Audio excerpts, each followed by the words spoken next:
네, 오늘 같은 경우에도 그림을 하나 먼저 준비했습니다. 그림을 보여드린 다음에 키워드를 보여드리려고 하는데요.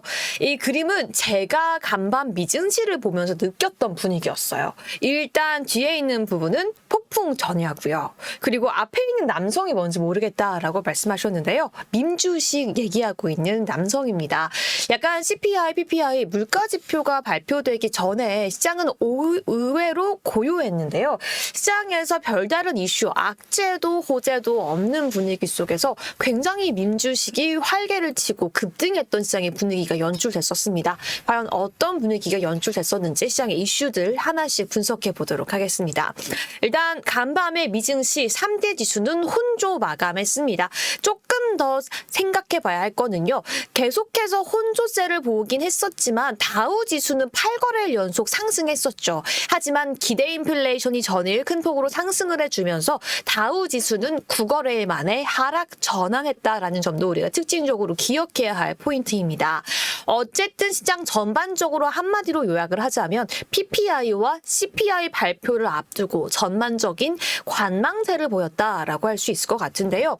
한편 연준에서도 발언이 있었습니다. 연준 부의장은 인플레 완화될 때까지 금리를 유지해야 한다라는 발언까지 우리가 함께 살펴볼 수 있었습니다. 머니맵 한번 보도록 하겠습니다. 전반적으로 혼조 양상을 보였는데요. 빅테크 위주로 다시 한번 짚어보도록 하겠습니다. 마이크로소프트, 이 오픈AI와 함께 새로운 챗 GPT 버전을 공개했지만 오히려 0.25% 소폭 하락 마감했고요. 그에 대항마인 구글 같은 경우는 오히려 주가가 하락하지 않을까 조심스레 예상했지만 구글의 빅 이벤트를 앞두고 오히려 양봉 지켜주는 모습 포착됐었습니다. 애플도 전 세계적으로 이 WWDC를 기점으로 비전 프로를 공개하고 발매하겠다라고 밝히면서 1.76% 가까이 상승하는 모습이었고요. 엔비디아 반도체 종목의 몇몇 종목들은 상승 지켜주는 모습, AMD만 오히려 하락하는 모습이었고요. 아마존 같은 경우에는 이 자회사에서의 그 로봇 택시가 이 충돌 사고 소식이 보도되면서 0.48% 하락, 테슬라는 다시 한번 반갑게도 2% 가까이 상승하는 모습 포착됐습니다. 섹터도 다시 한번 짚어봐야 할 내용입니다. 최근 계속해서 유틸리티 위주로 상승하면서 다우 지수가 상승을 좀 해주는 모습 강하게 나타났었는데요. 오히려 간밤 새벽 시장에서는 섹터별로는 선별적인 모습이 나타났습니다. 잘 갔던 에너지, 유틸리티 관련 종목들은 다시 한번 하락하는 모습이 나타났고요. 그렇다면 어떤 섹터가 상승을 했었냐라고 본다면요. 기술주와 경기 민감주, 부동산주가 상승했다라는 게 굉장히 특이했습니다. 세 가지 종목을 살펴서 공통점을 하나로 모아본다라면 이 시장 소비자들이 앞으로 경기에 대해 긍정적으로 보면서 금리 인하에 대한 전망 역시 긍정적으로 보고 있다는 것이 아닌가라는 생각을 하게도 만드는 시장 상황이었습니다. 그럼 시장 이슈로 한번 넘어가 보도록 하시죠. 첫 번째 제목은 인플레이션에 대한 서로 다른 전망치라고 지어봤는데요. 간밤에 또다시 연준의 발언이 있었고 시장 내에서 앞으로의 인플레이션, 금리 인하에 대한 전망을 서로 다르게 하고 있지 않나라는 생각을 하게 되는 내용이었습니다. 일단 필립 제퍼슨 미국 연준 부의장은 인플레이션 완화 때까지 금리를 유지해야 한다. 우리는 계속해서 경제가 양호해지고 있다.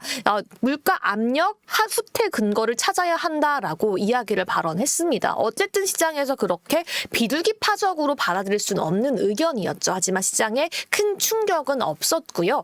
지난주에 모건 스탠리가 이런 이야기를 했습니다. 2024년 하반기부터 딥스 인플레이와 함께 CPI 수치는 둔화될 것이다 라고 이야기하면서 인플레 수치는 오히려 계속해서 감소할 것이다 라는 발언을 했었는데요. 두 가지 의견이 굉장히 다른 것 같지만 이 안에서도 우리가 공통점을 찾아본다라면 결국은 2024년 하반기부터 경기가 둔화될 것이다. 2024년 상반기에는 그렇게 우리의 기대에 만족할 만한 큰 폭의 인플레이션, 경기 둔화까지 발견하기는 어렵고 조짐 정도에 우리가 만족해야 한다라는 이야기가 아닌가 싶습니다. 그래서 본다라면 내일 모레 발표될 CPI, PPI 발표 예상치 역시 그렇게 하락에 대한 내용은 없는데요. 4월 CPI는 전년 대비 0.4%, 전년 대비 3.4% 상승될 것으로 예상되고 있고요. 근원 CPI 역시 3월보다 0.3%, 전년 동월 대비로는 3.6% 상승될 것으로 예상되고 있습니다. 한편 시장에서는 악재도 호재도 없었다. 굉장히 잠잠한 폭풍 전야 같다라고 말씀드렸었는데요. 그런 시장의 분위기 속에서 활기를 치던 이슈 내용이 있었습니다. 바로 밈 주식이 오랜만에 폭등을 해줬는데요. 여러분들도 기억하실 겁니다. 2021년 상반기에 밈 주식 그 안에서도 게임스탁이 정말 시장에서 개미 투자자들과 함께 폭등 랠리를 이어갔던 적이 있었죠.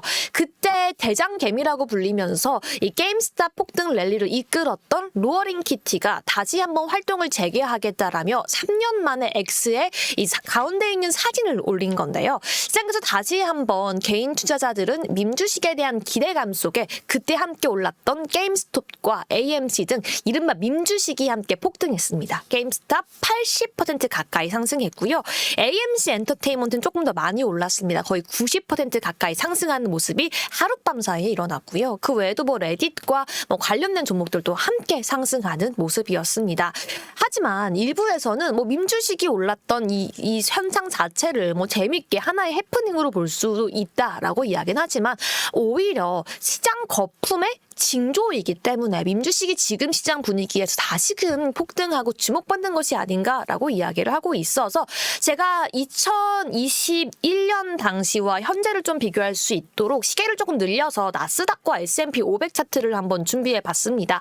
그 당시에가 제가 바로 이 세로 녹색 선으로 그은 당시가 밈 주식 게임스탑이 폭등을 하던 시기였습니다. 결과적으로 시장의 거의 고점에 다다르고 있었던 시점은 맞는 거긴 하지만 오히려 시장의 하락 추세, 하락 전환은 2022년 상반기부터 시작이 되었거든요.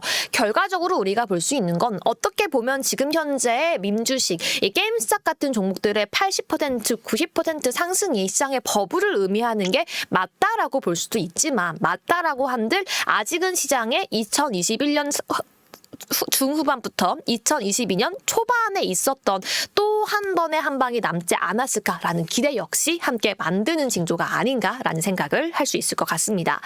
이번에는 빅7 종목들, M7 종목들로 한번 넘어가 보도록 하겠습니다. 오히려 이슈가 많지 않았기 때문에 그 안에서도 시장에 굵직했던 종목들의 이슈를 함께 파악해 보는 게 의미가 있을 것 같은데요. 가장 먼저 아마존의 자회사를 통해서 자율주행 무인 택시 실험을 하고 있었는데 충돌 사고 2건이 발생했다라는 소식 속에 미국 교통당국은 조사 중이라는 보도까지 전해졌습니다. 이 예기치 않은 급제동을 하면서 뒤에 있던 오토바이가 간격을 좁히지 못하고 추돌했다라는 점에서 이 기능 자체의 큰 문제는 아니지만 어쨌든 사고로 이어졌다라는 점에서 시장이 조금은 충격을 받았다라고 말씀드릴 수 있을 것 같고요. 역시나 간밤사이에 오픈 AI, 이 MS 진영이 새로운 GPT를 공개했습니다. 새로운 버전이라고 말하는 게 맞겠죠. 영화 헐의 현실화라고 이야기하고 있고요. 사람과 같이 사물을 인식하고 자연스러운 대화도 가능하고요. 기존보다 50% 저렴한 비용으로 구동도 가능하면서 이 새로운 내용에 대해서 무료로 사용자들에게 제공될 계획도 가지고 있다라고 합니다. 하지만 굉장히 재미있는 타이밍인 게 구글의 연례 최대 행사를 하루 앞두고서 공개를 했기 때문에 시장에서는 구글을 굉장히 의식하고서 폭탄을 투척한 것이다라고 이야기가 나오고 있지만 오히려 주가 자체는 MS가 하락하고 구글이 상승했다는 점도 재밌는 포인트입니다. 이것도 함께 보도록 하겠습니다. 애플이 드디어 비전 프로를 전 세계 미국 이외 지역에 출시하겠다라는 내용까지 전하면서 애플은 소폭 상승하는 모습 보였는데요. 이 비전 프로, 애플은 정말 WWDC에 사활을 걸고 있는 것 같습니다. 내달 10일에서 14일에 열리는 세계 연례 개발자 회의에서 다양한 내용들을 발표하겠다고 밝혔고요. 여기서 끝난 것이 아니라 이날을 기점으로 미국 이외 한국을 비롯해서 독일, 프랑스, 호주, 일본, 싱가포르, 중국까지도 애플의 비전 프로를 출시하겠다라고 밝혔는데 이미 시장에서 굉장히 유튜버라던가 트렌디한 사람들 같은 경우에는 어떻게든 비전 프로를 구해서 유튜브를 통해 리뷰까지 한 상황 속에서 지금 이 타이밍에 비전 프로를 새로 발표한 게 애플에게 뭔가 새로운 모멘텀을 줄 수 있을지도 같이 함께 WWDC 내용까지 포함해서 함께 체크해 봐야 할 것 같습니다. 여기까지 오늘의 브리핑 마무리해 보도록 하시죠.